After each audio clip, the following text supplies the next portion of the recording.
classical world came to Afghanistan with Alexander the Great. Between 329 BC and 327, he conquered the area before moving into India.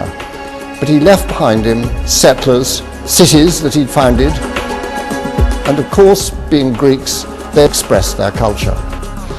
The Greek legacy is so strong because their art is so divinely beautiful. The legacy of Greek art reached Afghanistan by sea and over land and came up into the places where Alexander had formerly ruled.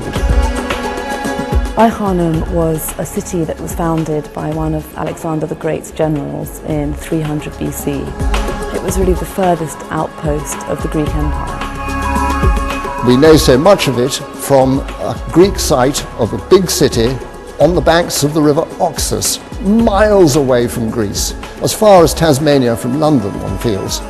It had Greek statuary, it had a theatre, it had a gymnasium. This is the director of the gymnasium, found at the far end of this building.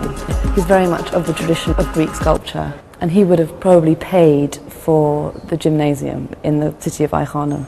It was here that the culture of Greece met with the local culture of Bactria, and thus formed this fusion between Greece and Bactria.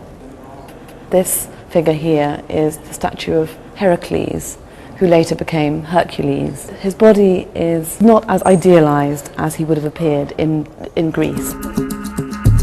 These two female figures often accompany Dionysus. In Greece, they are depicted as very much human, two female human figures. But here, in the far-flung corners of Bactria, they've become almost bestialized. They're almost like little animals. They have horns and they have a skin which is almost like an animal skin. We have the single most amazing monument I know, the most amazing thing in London at the moment.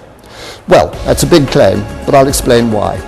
It's the base inscribed of what would have been a display of 150 little one-line sayings from the 7 wise men of the world on how we should behave.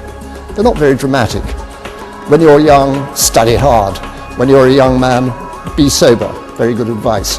When you're old, be wise. Die without pain.